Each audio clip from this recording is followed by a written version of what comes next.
Hey guys, just got home from the Volkswagen dealership.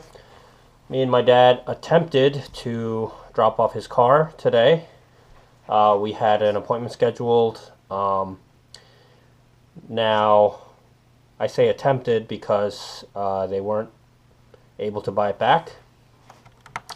The issue was he went over the mileage, I guess to the next bracket or whatever. And since we chose the check option, they have to void the check and then they have to get a new one with the mile adjustment, but they can't do it right then and there.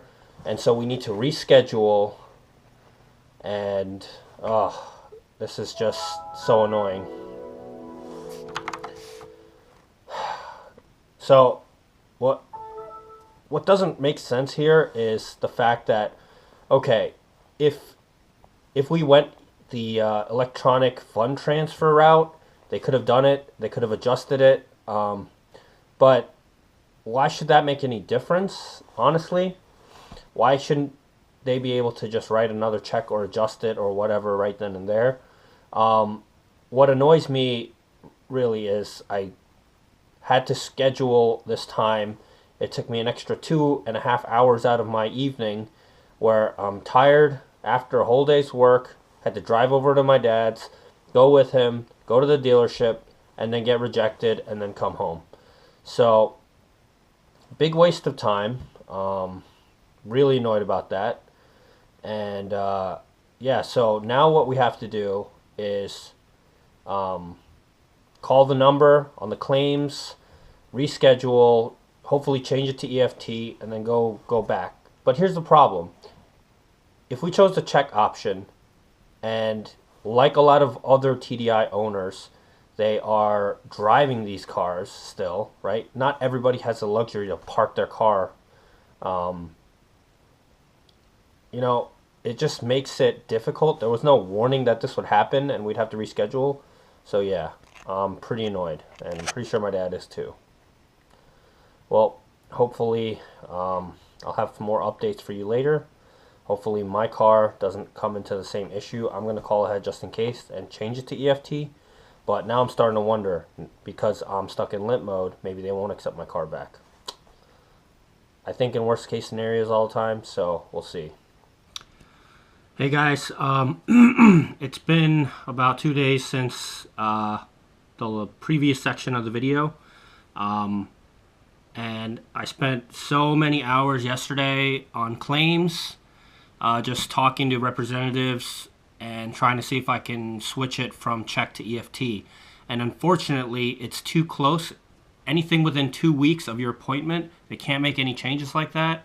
So I am currently at 175.5-ish or 175.6. So I was told that my bracket is 175. That means I'm over my bracket. Looks like I'll have to reschedule.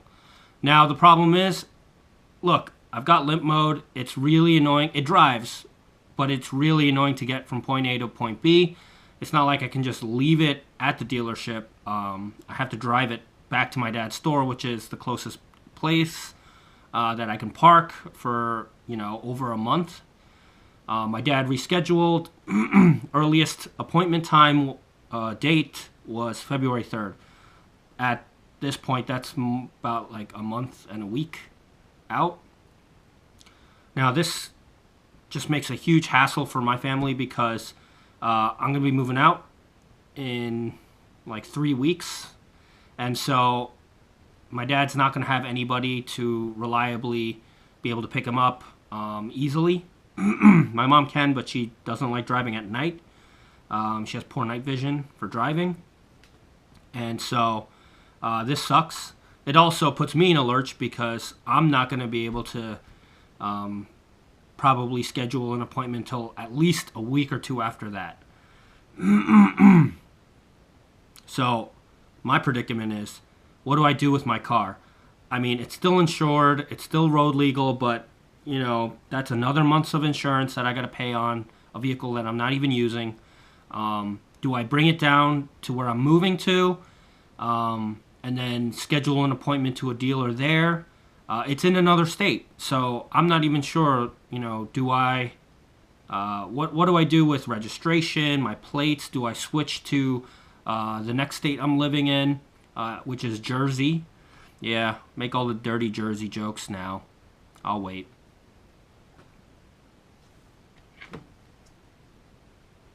All right, that's enough time. So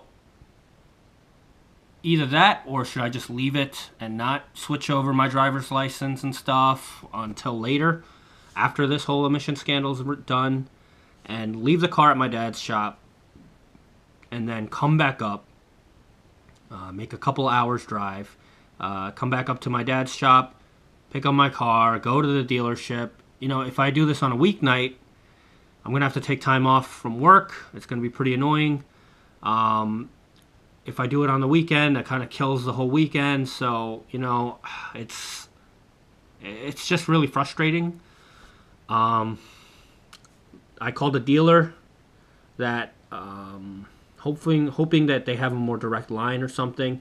They did reach out, and unfortunately, they're not able to do much either. And so they recommended I could either cancel now and try to get an appointment as early as possible, or I could go to the appointment, and it's only 5 days out anyway.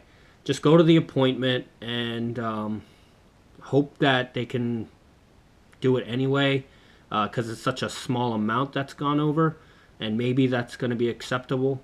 I don't have high hopes, but I'm just going to try it anyway, just because, a week or two difference outside of after I've moved isn't going to make a big difference. At that point, it's already going to be past when I need that money by as well for bills and such. And I've got a big life event coming up, and it's going to cost a lot of money. And so that big life event is going to be mid-January. And so, yeah, I'm pretty disappointed. I'm pretty frustrated. So I will try to keep you guys posted on how my appointment goes. If I luck out, I'll be really happy, but I'm not expecting it. Yeah, at least I have some heads up that I'm probably going to get rejected and going to have to reschedule. So I'll keep you posted. And yeah, EFT. Even though it's a little shady with giving away, bank information like that, and having to wait for some people who had errors on the system when they dropped off their car, and they have no proof that they're giving the title away and all this stuff without payment in hand. Yeah, I just can't deal with this being rejected again. It's more of a time issue now than a trust issue. So unfortunately, the convenience wins, and I'm going to have to change it to EFT after I get rejected. And then wait a month and a half after that to schedule a new appointment and hopefully finally get my money. So, yeah, now I'm just concerned because the article came out. The stripped Volkswagen in Connecticut got rejected, and they did not. Charles Breyer, the district court judge overseeing this, rejected and said it wasn't in the spirit of the buyback. So, yeah, I'm actually very curious how much weight he lost stripping out all those parts. Yeah, I don't know if he's going to put the parts back on. I know he gave away some or sold some parts. How much of it he's going to put back on. If he's going to try to actually get the buyback done, or if he's just going to keep the car, I have no idea. So, good luck to him. And just worrying about my own limp mode. So, yeah, I mean, I'm not doing anything malicious. I am kind of gaming the system, though, by knowingly having a car that isn't 100% road ready. It's road drivable and road legal, but, it's not going to pass inspection next year anyway. So, wish me luck, and I'll keep you updated. Peace.